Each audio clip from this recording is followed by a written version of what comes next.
What's up, everybody? It's your girl, Drama Queen. I am so excited to come to you and talk about episode 2 of 60 Days In, season 6. Now, I'm going to do a little bit more with this episode because this is the episode that I was introduced, not necessarily introduced, but yeah, I'll say introduced to the jail, to the facility, to intake. And so there are some things that I'm going to talk about on this video that you never had the opportunity to see that happened during the second episode. So the first thing that I want to talk about, I'm going to refer to my notes because I got lots of notes and I'm over 40 now, so I got to look at my notes. Let's first talk about my cover story.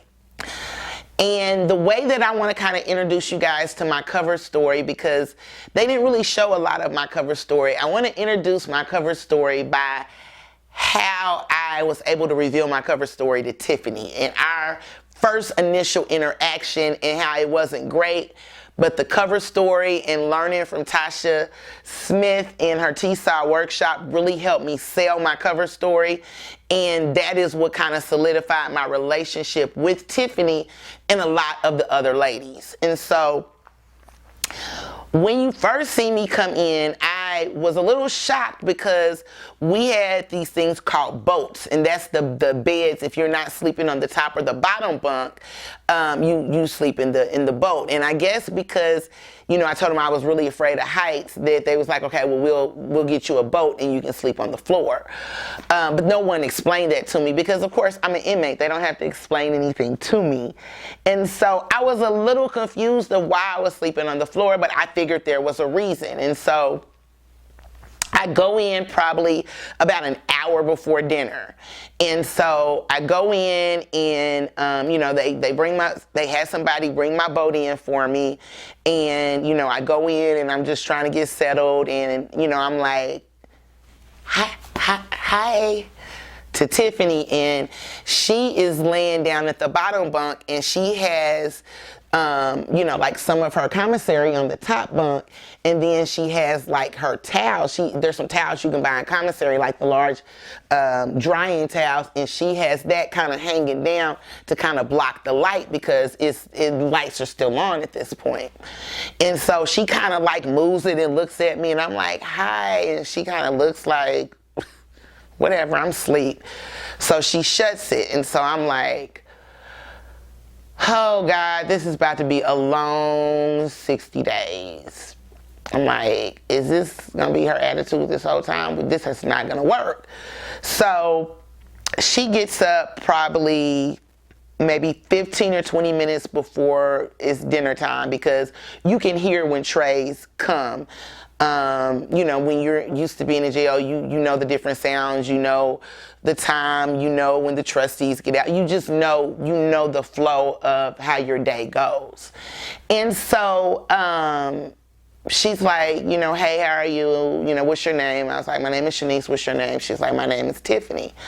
I was like, okay, it's nice to meet you, Tiffani. And so she's kind of looking at me like, you know, what you do to get here? Are you from here? Like, what you do to get here? And so this is when my acting skills became very, very important, because this is the start of a new relationship, of someone that is my roommate and that I actually built a friendship with. I don't care if she's an inmate. We really, when you spend that much time with someone and you talk and you get to know them and you learn about their strengths and their weaknesses, and you share your common bonds and your secrets, you build a relationship. So I knew that this was going to be the defining moment for our relationship. And so, you know, I started off kind of calm, you know, calm, cool, and collective. And I was like, you know, I'm here for assault. And she was like, girl, who you assault? I was like, you know, my boyfriend. And so I was like, what are you in here for? And so she had, you know, a couple of charges, but one of her charges was assaulting a police officer. And so, you know, when she heard I was there for assault, it was like, then she became eager to learn more. And so it's like, okay, this is your opportunity, baby. You up for an Oscar, an Emmy, a Golden Globe. You got to sell this story because this is going to set the stage for the rest of your time. Because we're going to talk about, in another video, how Matt, in his words, Matt F's up his cover story. We're going to talk about that because that sets the stage. Okay, but we'll talk about Matt later. We're talking about me now. So she's like, well, girl, who did you assault? So I'm like, I got to sell this story, you know. So I'm like, girl, I assaulted my boyfriend. She was like, well, where are you from? And so I'm like, I'm from Missouri. And she's like, well, how'd you get here? And, you know, what happened? And so I was like, girl, you know what? I was like, you know, I met this guy online a few months ago. And I said, you know, this is when I used my substitution that Tasha Smith taught in the T-Side workshop. I said, you know, my relationship before then, and a lot of this stuff is partially true because a lot of the times as an actor, you are really pulling from real life experiences to be able to build that character or show that emotion that you want that character to show or have. And so I did that. I said, you know, my relationship before him, it ended, and it was, you know, it was very hurtful. I cannot have kids, and you know, it was very painful. And so once that relationship ended, and I'm not performing it like I did with her. I'm just kind of sharing the story with you because it wouldn't be genuine if, you know, me trying to react it right now. So I said, you know, I kind of gave up on love. I said, because I just figured, you know, no one will want to date me because I can't have children. And so, you know, having that mindset and that thought process put me in a bad situation. And she was like, well, you know, what do you mean? And I said, well, I found a guy that, you know, he accepted the fact that I couldn't have children. He said, you know, if we get to that point, we can adopt. So I was ready to, you know, give it all up for him. And so, you know, I kept my house back home in Missouri, but I was like, you know, I want to try this out. And so I moved up here. I moved to Alabama with my two dogs.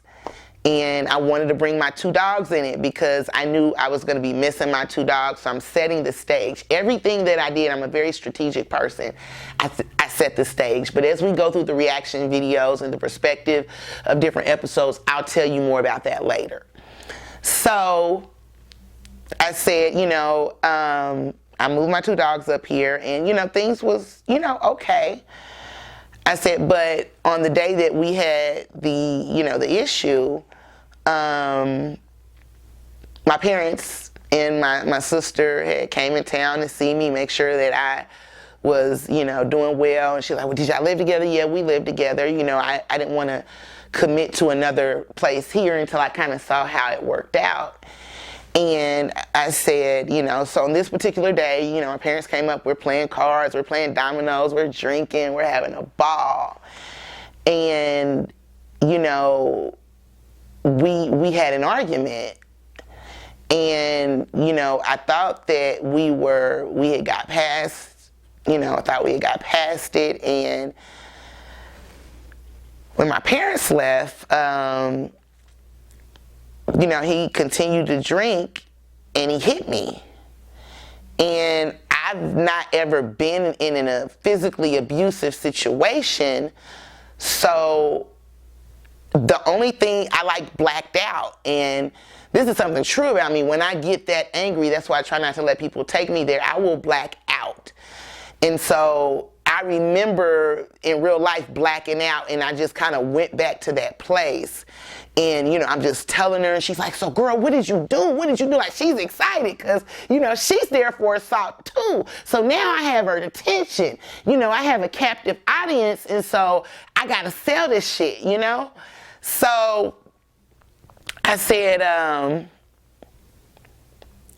just looked around, and the first thing that I saw was the bottle of Ciroc.